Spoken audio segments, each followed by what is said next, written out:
were forced into existence by warring dynasties and driven underground to grow in power. For centuries, their global reach has increased through fear, symbolism, blood rights, and secrecy. There is no criminal act so despicable in which they do not eagerly participate if an illegal profit can be made. Use their name with caution. It is Triad.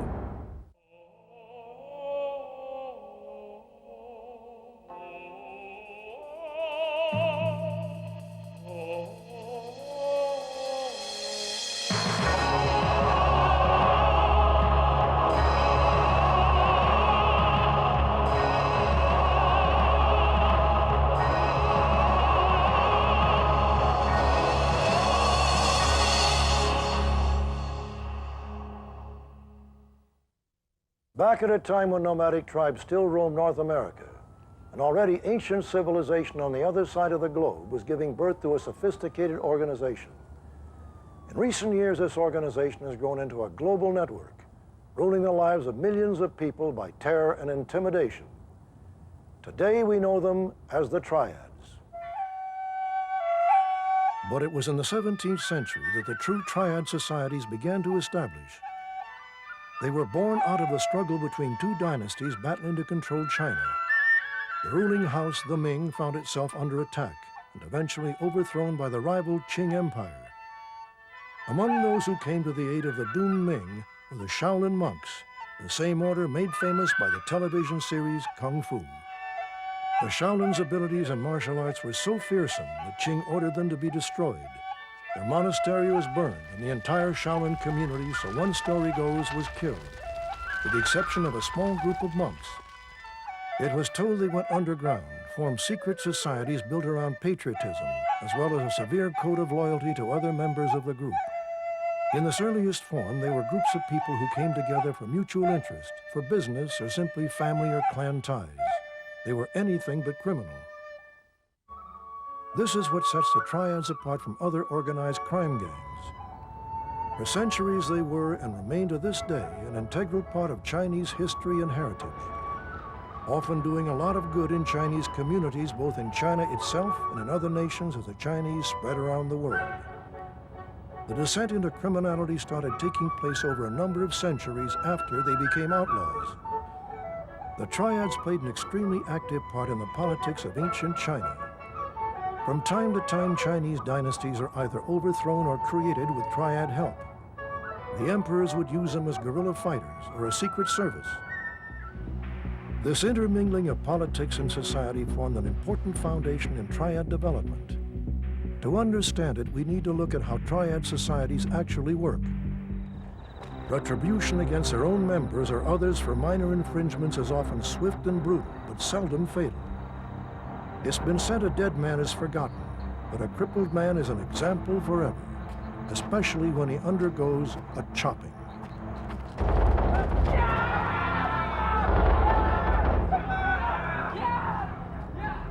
As disorganized and random as this attack seems, centuries of rituals are still adhered to and the power structure is steeped in tradition. The Triad family tree can change from order to order, essentially sees the dragon head or leader at the top of the society. He may have made the optional posting of a deputy leader. Then come the other ranking officials, such as the incense master, who is in charge of the rights department. The red poles is a strong-arm man of the society, responsible for leading the fighting sections during warfare. The grass slipper carries a title of messenger, and his importance may be better expressed as liaison officer between societies. Ordinary members or soldiers make up the bulk of the members. Finally, the Blue Lanterns are members who have not yet taken their oaths. This title comes from the tradition of hanging a blue lantern when there is death in the family. But in this sense, they are reborn as Triads. Each area of rank is assigned a number. The significance of many remains obscure. It's suspected they have close connections to Chinese numerology. Perhaps the most straightforward meaning is that of the ordinary member who takes number 49. When multiplied, they equal 36, the number of oaths sworn to become a recruit. Although now simplified, these original 36 oaths form just a part of an initiation ceremony which would take several days and require the offering of total loyalty. 我永远会尊敬我轰家庭的兄弟的。 I shall not disclose the secrets of the family, not even to my parents, brothers, or wife. I shall never disclose the secrets for money. I will be killed by myriads of swords if I do so. I must never cause harm or bring trouble to my sword brothers or incense master. 我永远会尊敬我 If 轰 I 家 am 庭的兄 arrested 弟 after 的。 committing an offense, I must accept my punishment and not to place the blame on my sword brothers. 要不然我的头 If I 会 break 被 this oath, 几 I 百 will 节 be 劈 killed 掉。 by 5 thunderbolts. One man who has made the study of triads almost a life's work, the British author Martin Booth. Concern for his safety is so great that we are only able to briefly glimpse the man himself, and his location must remain secret. He says even before the triads moved into global criminal activity, they brutally enforced the loyalty of their membership. Triad oaths, if they are broken, are usually met by a severe physical form of retribution, quite often the murder of the perpetrator of that, or the breaker of that oath. Traditionally, this is caused by, they would call it 1,000 cuts or 100 cuts, depending on which society you were in. It basically means that you would be attacked with something resembling a meat cleaver, if you like, but very sharp, and you would basically be hacked to death. The name triad itself is actually an English term derived from interpretation of the earliest triad symbol, that of the Hung League. This is a rubric of the 3 society names of heaven, earth, and man, hence a 3-cornered or triangular symbol which gives us the name. A fascinating sideline to this history is a design found in many Western homes. The willow pattern that adorns so many pieces of fine china is thought to actually be triad-based. The original story of 2 young lovers fleeing a cruel Mandarin father only to be eventually caught and killed is an invention to explain a design that has a much deeper meaning. This deeper and spiritual meaning is for the Hung Brethren, from the original surviving Shaolin monks. Scholars believe the design was made to encourage each other in a time of persecution. The 3 figures on the bridge are not 2 lovers being chased by a Mandarin, but 3 Shaolin monks. The burning of the house and the false story actually represents the burning of their monastery. The doves the gods turn the dying lovers into represent the soul of the Hung hero making his journey to paradise. It was from this ancient and mystic past that the modern triads emerged. They traveled with a massive Chinese diaspora of the 1840s and 50s as gold lured huge numbers of Chinese to the United States. With the coolies came the triads, and with big money to be made, triads began to emerge as something far more sinister than malevolent societies. However, it needs to be understood that these triad societies are very much a part of everyday Chinese culture. If you look at Chinese communities in California or Australia in the last century, the triad societies, while criminal in Western eyes, actually did a lot of good work for people in those communities who are often racially abused and socially shut out.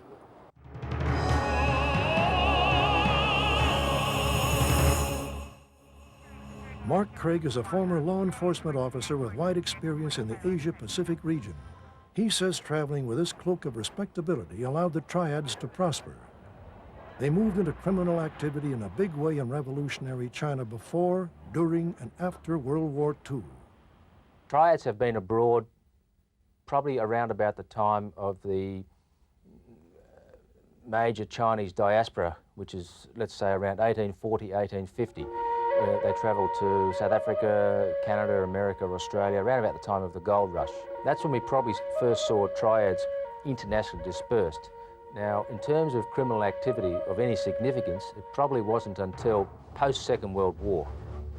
When China descended into the chaos which came with the Sino-Japanese War, World War II, and the Revolution, the triads were there. They often played both sides off the middle, always looking for power, influence, and money. While some triad societies sided with the communist forces of Mao Zedong, others took the opposite position. Some worked directly for the Japanese, and still others worked as part of a complex intelligence network within occupied China during the Second World War. But as the war came to an end, the communist Chinese took control of the mainland. It was a hardcore triads who went with Chiang Kai-shek into Taiwan, the British colony of Hong Kong, both of which were to become the locus of triad activity worldwide. It was to be in the turbulent Asia post-World War II that the triads began to indulge in criminal activity of any real significance. Triad groups such as the United Bamboo Gang emerged in Taiwan in the early 1950s. They were mainly the sons of prominent national leaders like Chiang Kai-shek. The mid-50s also saw the emergence of the 14K Triad, which to this day remains one of the most powerful in the world. The K in 14K stands for Carat. In the late 80s, they had 30,000 members in Hong Kong alone. From San Francisco to Sydney, it is this name that is synonymous with Triad. The San Yi On was founded in 1921 and is said to be the most conservative and traditional of the Hong Kong triads. Still using ceremonies like the 36 oaths we've already seen, San Yi On initiation can still also involve cutting the throat of a chicken, collecting the blood in a cup to be mixed with Chinese wine and blood from recruits. This is then called red flower wine, which initiates drink to bind them to the society forever. The 1950s and 60s was a time for consolidation of triad power in Asia and in some parts of the United States. They moved into almost every area of organized crime, from prostitution to people smuggling, extortion, and drugs. But all the while, they continued to back up their power in the political arena. One man who experienced this firsthand in a most brutal way is former Hong Kong police intelligence officer Conan Lamont. Under growing anti-British gang pressure, Lamont was almost killed when a triad masterminded bomb he was attempting to disarm went off with fatal consequences. They started putting a couple of hundred bombs out a night. A percentage of them were real, a percentage of them were fake, but they slowed everything down just the same because you didn't know until you got them open whether they were real or not. There were teams of police, and as you could appreciate, very few experts, but these were homemade bombs anyway, so there was no manual to tell you to move the red button to the left. You had to really discover it as you were opening it, just how it worked, and try and be a second guess and be a jump ahead. And the one that got me on September the 3rd, 1967 was one armed with a timing device, so it wouldn't really have mattered if what had happened. I was standing or kneeling over the top of it 1 minute, got a premonition, if you like, that something was wrong, took a step back and it blew.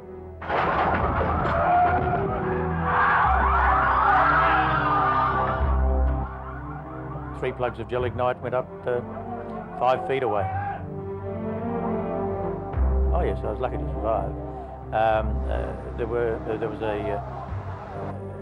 a fire officer 3 stores up and 75 feet up the road who stuck his head out to see how I was doing, and he was killed with a flying fragment. Others were injured, and I was unconscious for a couple of days after I'd run around the street giving orders in shock, and then eventually hospitalised. We believe too that there was a certain amount of, there was a criminal element involved in that, obviously, because disruption of the colony served the interest of crime.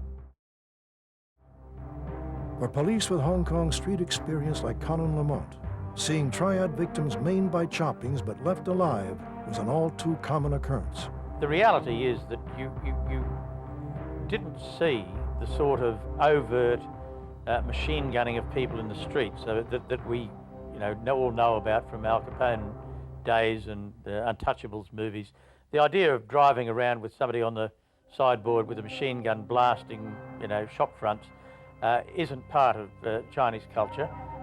People hobbling around victims and still alive are a constant reminder in the village that that's what happens to you if you don't do what the triads say.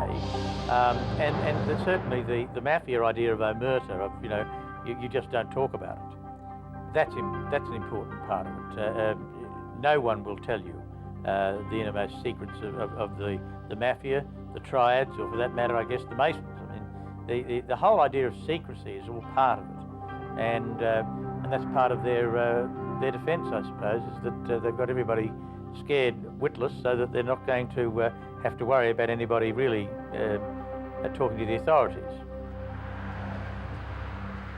Sergeant Dan Foley of the San Francisco Police Gang Task Force has first-hand experience of the brutality and changes in attitude to some of the old ways of triad conduct. In the case of a loan shark victim or somebody that owes the triad a favor, they would most likely maim that person in order to collect the money eventually from them. But on the other side, when there's enemies and they're trying to take control, they would prefer killing the individual because leaving that person alive will make that person more powerful. So enemies they want to kill, victims they want to be examples to others. But with growing experience, the San Francisco Police Gang Task Force were able to react to now familiar patterns of organized criminal behavior. As we look back in the history of San Francisco, there's been a lot of activity involving triad or secret society operations for many years, but as of recently, as early as 1989 through about 1992, an individual by the name of Peter Chung came from Hong Kong. He's a member of the Wo Hop To Triad. He was able to organize independent gangs within San Francisco to attack and take control of Chinatown from the gang that had controlled it for many years, which was Hua Qing. As a result of that, there were numerous murders on both sides. There were arson fires and some very serious crimes that occurred, recruitment of young people to commit robberies to further the activities of the Wo Hop To and trying to build a base here.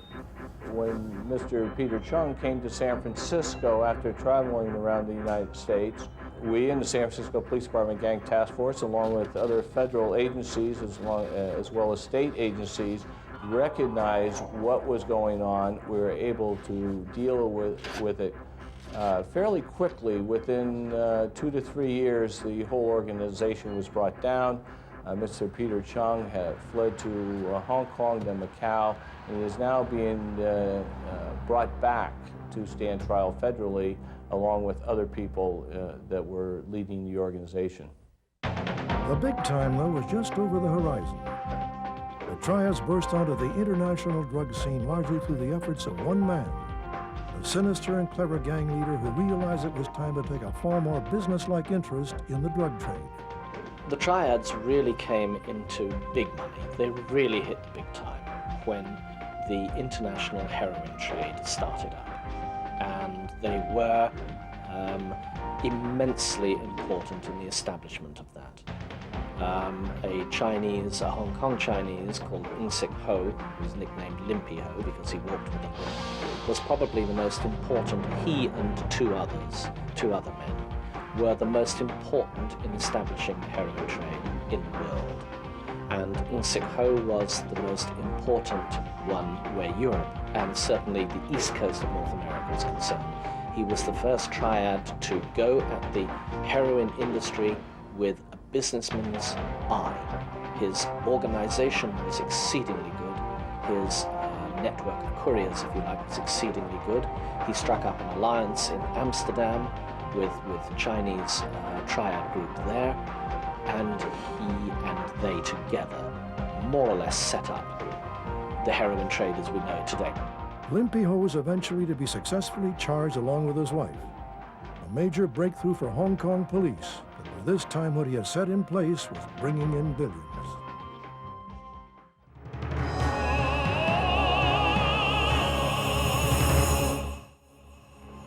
It's been said if it's heroin, it's got to be Asian and thoroughly organized.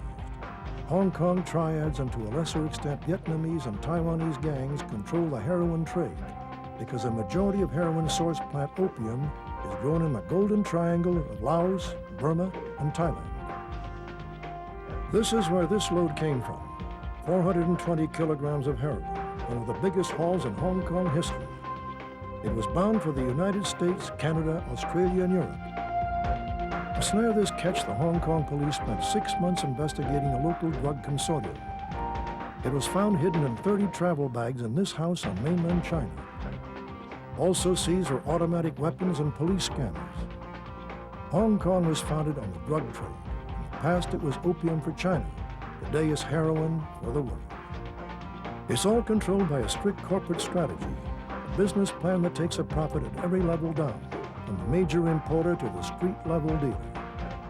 And this profit is amazing. A farmer in Burma may be paid $25 for a kilogram of opium.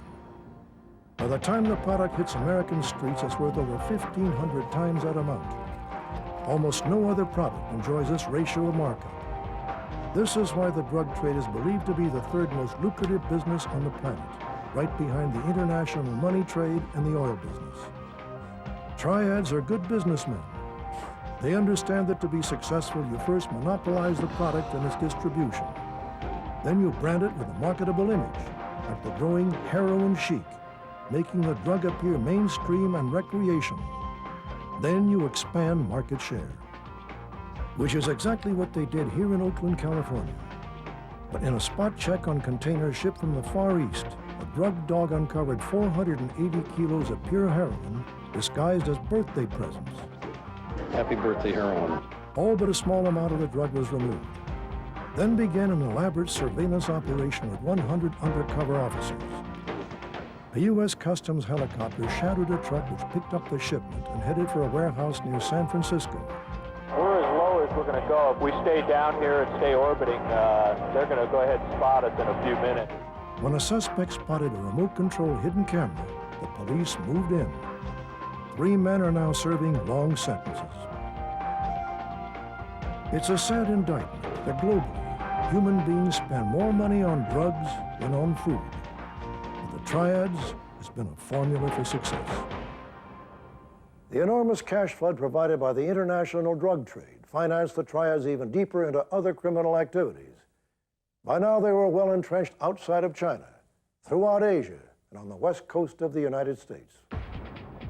The main locus of triad activity in the world, when we talk specifically about triads and not Chinese organised crime, because there's a distinction, is Hong Kong. Hong Kong and Taiwan. Activities are based on geographical disbursement, so there's always going to be fighting for turf.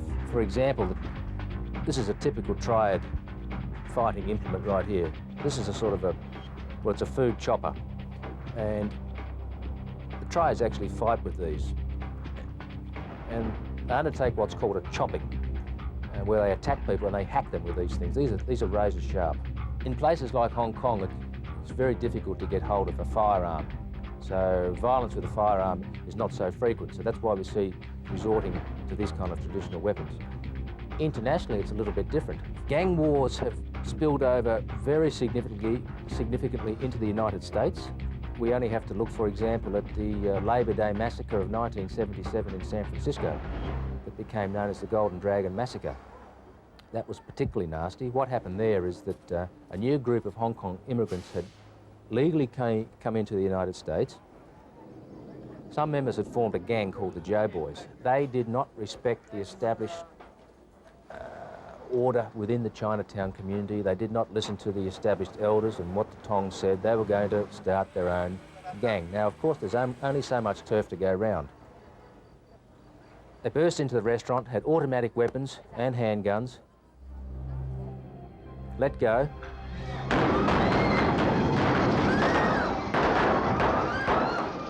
Didn't hit one right-wing gang member, but killed 5 innocent people, 4 of whom were Japanese law students celebrating a graduation. The other was a waiter who happened to be coming down the stairs, and as he came down, they just, they stabbed him. I think they stabbed him in the throat. As a result of that particular altercation, the San Francisco police established what is still in existence today, the Gang Task Force, and they were instrumental in actually cleaning up Chinatown. So how does a petty triad gang leader make his way up in the world? His choices are varied with a common theme of crime. He may choose to move into thuggery, where he can collect gambling debts, provide transport couriers for drugs, or even supply security. Or he may want to start his ascent in petty extortion, running young girls as prostitutes, recreational gaming, and street traders. Or if tough and smart enough, gang rivalry may be his choice. He'll settle inter-gang disputes over territory and organize muscle for fights. A favorite and simple technique of recovering bad gambling debts used by the Triads is called ATM extortion, a method where even an empty account can produce cash on demand. Hi, Ken. Hello. Look, 2 more weeks. I have your money. Wrong answer, Ken. I swear, I have the money. Wrong answer, Ken! Let's go to the bank and make a withdrawal. My account is empty. I have nothing. You're a very bad gambler, Ken.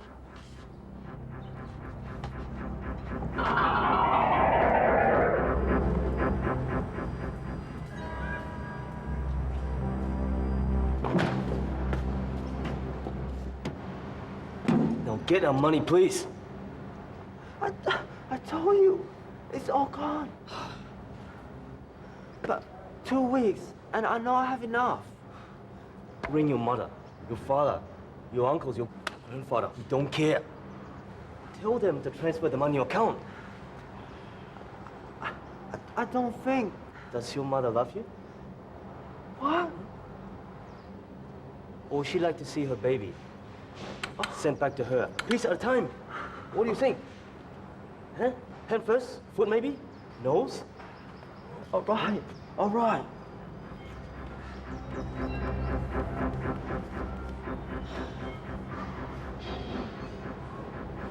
Father,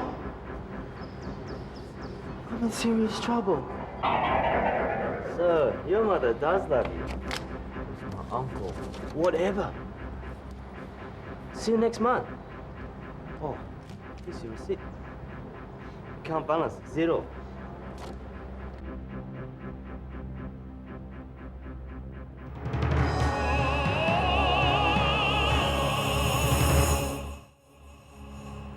The legend of triad brutality continues to grow. They are now well known and feared well outside of the Chinese community. They originally came from Canton or Guangzhou, and they were Red Guards, or former Red Guards now, that were incarcerated in various so-called gulags or concentration camps around Canton. Some were freed, others escaped and made their way to Hong Kong.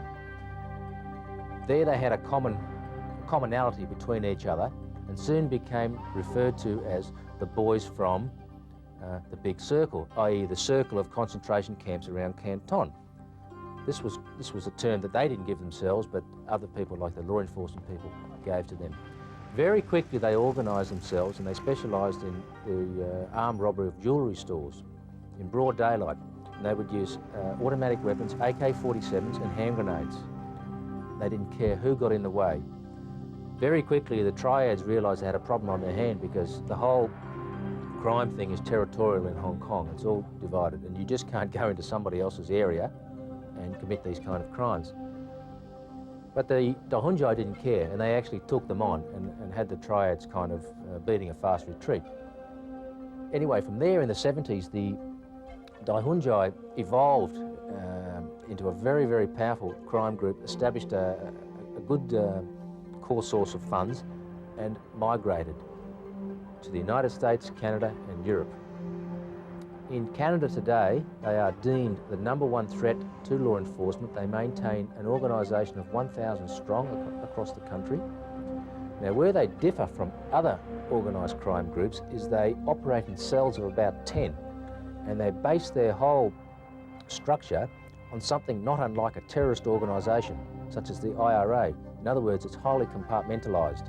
So if somebody is caught or does in fact become an informer, there's not much they can give up. The illegal immigrants coming from places like Fujian and Zhejiang province, moving into Europe, very quickly became inducted into these established Daihunjai groups.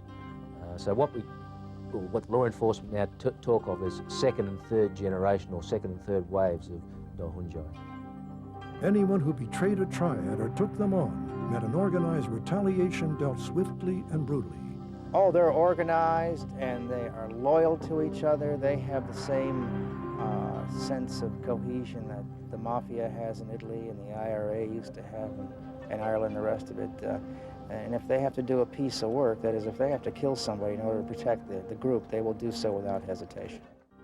The ruthless efficiency of the triad organization has continued to place it at the forefront of global organized crime. In the 80s and 90s, new opportunities presented themselves.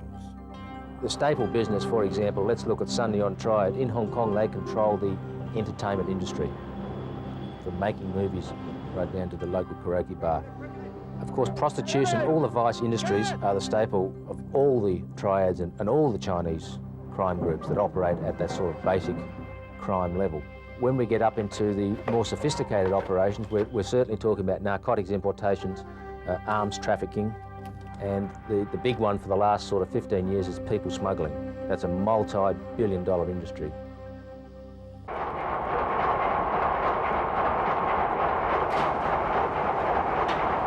Australian Police Commissioner Peter Ryan was trained by Scotland Yard and the FBI. Running one of the largest police forces in the Southern Hemisphere, Commissioner Ryan says he has no illusions about triad involvement in the people trade. We are so close to other countries which have enormous population, billions of people or hundreds of millions of people who are living in an impoverished state, or they are under a pretty strict regime and they want to escape. Therefore, anyone who wants to escape can find anybody to transport them. And certainly we've experienced here in Australia a large increase in the number of ships and people coming in by legitimate means through the airports, of people who are illegals in one form or another and who want to make Australia their home. In Australia, arriving illegal immigrants from Asia have become a familiar sight. These boat people are often exhausted and desperate families. But recently, authorities couldn't believe it when a boatload of the healthiest refugees had ever seen arrived in a rusting hulk fitted out with highly sophisticated navigation equipment. It turned out that these 139 refugees could pose a very real threat to national security. In some cases, it's been discovered recently that some of the people who've been traveling here on ships have been brought by one particular organized crime syndicate to do two things. First of all, they do it for money, but secondly, to boost the numbers of the triad members here in the country so that they could outnumber the next biggest triad organization. So it is becoming a problem for us, but it's one where we are having quite a large degree of success as well. For example, the crime groups operating out of southern China in connection with triads in Taiwan and Hong Kong have smuggled throughout the 1980s 100,000 people per annum to the United States alone, at an average charge of $35,000 to $50,000. As you can understand, it's big money.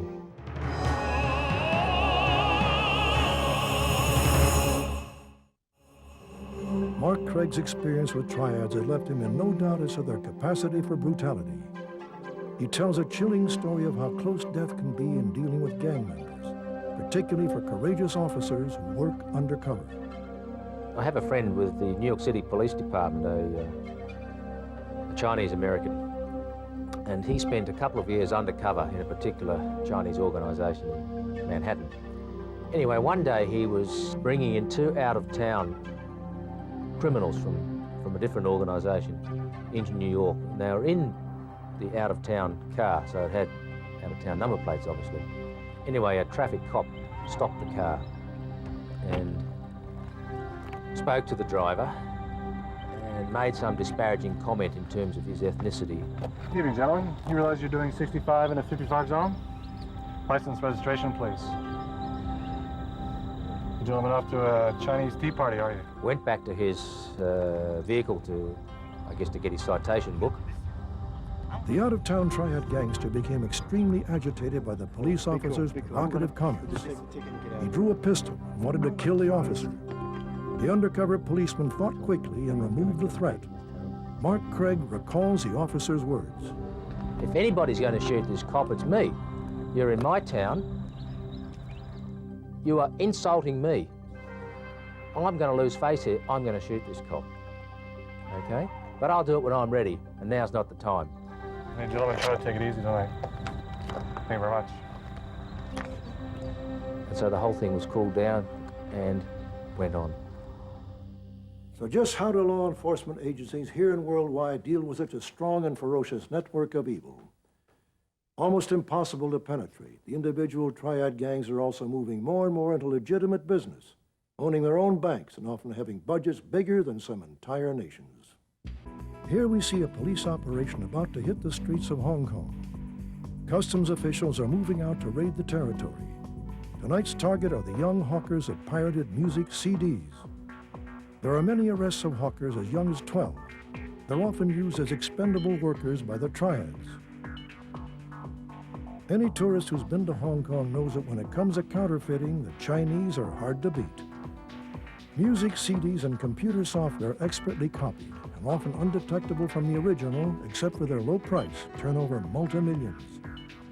The average careful tourist can avoid becoming a part of the pirating problem, but a more sinister trade in recent years, catching many, is a cloning of credit cards. They are surprisingly easy to forge. Magazines brazenly advertise the equipment needed to create the cards. All you then need is a current credit card number obtained from someone's card without their knowledge. The nasty surprise is when they get the bill. China is attempting to crack down on its billion-dollar cloning industry that also includes the perennial favorites of Rolex watches and Gucci bags, but it's a tough battle. This raid netted the triad operating the hawkers. He was arrested, but he's not worried as long as there is big money to be made. A fine of a few $100s will only have these criminals laughing authorities in the face. But the smiles of contempt can also turn to explosive expressions of outrage. Hong Kong recently saw arson attacks on 6 government vehicles in revenge for the jailing of a triad leader. Hong Kong has the toughest and most comprehensive laws against triads. The specifically tailored Society's Ordinance Law and the Organized and Serious Crimes Ordinance enhances a police's ability to investigate triad-related offenses. Triad membership or merely claiming to be an office bearer for the triads makes the offender liable for a fine of 1 million Hong Kong dollars and 15 years imprisonment. Like crime investigators worldwide, Commissioner Ryan says that organized crime gangs like triads have evolved into incredibly complex organizations. They have tentacles into legitimate business and share methods of operation with other international crime gangs. Organized crime generally is very difficult to pin down in terms of who is masterminding what. Most of them have branched out into other activities which provide a legal or semi-legal framework. They, as we all know, a lot of Russian organized crime gangs actually own banks. They own investment and money laundering organizations which appear to be legitimate on the surface, but in fact are just a conduit for drug money or drug running or whatever. There are signs that major inroads have been made against the triads in many areas. But law enforcement officers once found it almost impossible to penetrate the triad societies. One major reason for this was their ability to melt into a community and to terrorize people. While strutting the international crime stage, triads continue to stand over members of their own communities. The kidnappings for ransom and murder that take place around the world, predominantly within the Fujianese illegal community.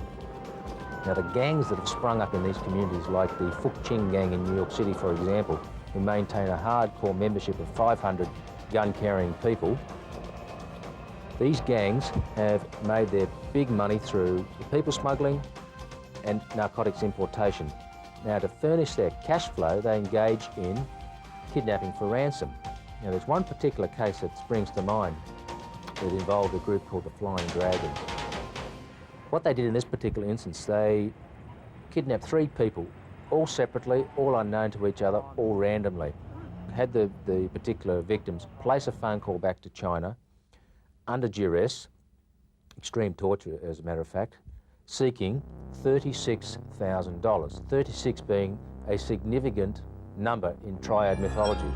So what they're doing, they're sending a signal to the family in China that you're dealing with triads. In this particular case, the poor family couldn't come up with more than $5,000. So what they did on a subsequent phone call, they took a Chinese meat cleaver, not unlike this one, and removed her small finger. Unfortunately, the family could not raise any more, as it turns out, and they ended up murdering her, not after torturing her for 2 weeks.